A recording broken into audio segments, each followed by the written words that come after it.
Take a closer look at a new police unit in Fond du Lac. Within the last 2 weeks, Fond du Lac Police have responded to 2 incidents of people in mental health crisis that were threatening officers with weapons, asking to be shot. Now, in both cases, a new unit that was formed last summer for just these types of incidents responded and successfully diffused the situation without using deadly force. Emily Riley joining us from our Fox Valley newsroom now after talking with members of this unit today. So let's just start right there. Emily, who makes up this unit? How does it work?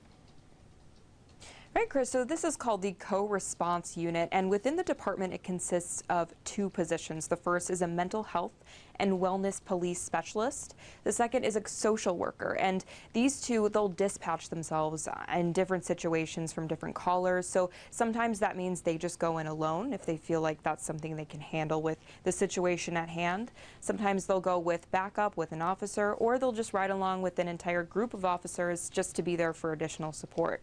And so what they do is they'll arrive on the scene and assess that person's mental health symptoms and see how they're doing, check in with them, see how it's affecting their own safety, the safety of others, and they're specifically trained to communicate in a way that de-escalates and in a way that's not intimidating for callers. All right, so they have that now. How did the department handle these types of calls in the past without this unit?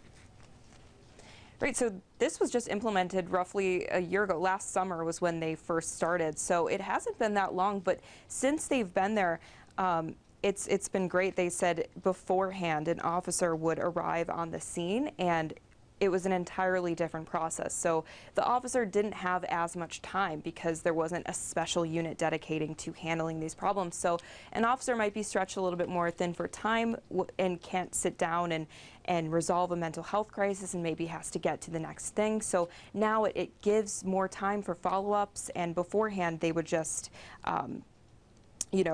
go to a crisis center. They'd reference a crisis center and kind of hand it off to the next person and wouldn't have any follow-ups with that person. All right, so now with this unit, we mentioned those 2 cases that got a lot of attention within the last couple of weeks here. But over the year, how have they been successful? How do they measure success here? Right, the specialist that I spoke with says it has been very successful since they've started, and they're measuring success in the amount of repeat callers that are no longer calling. So beforehand, she explained it like a Band-Aid, like it was just temporarily resolving a problem. These callers would keep calling because they weren't getting the resources that they needed when the actual situation, the actual crisis was occurring. So now the success that they're seeing is the people that were calling over and over and over aren't calling as much anymore, and that's exactly what they wanted. It takes some of the labor off of the officers in the department and overall just makes things easier on them. Terrific. Emily, thanks so much for that. Still to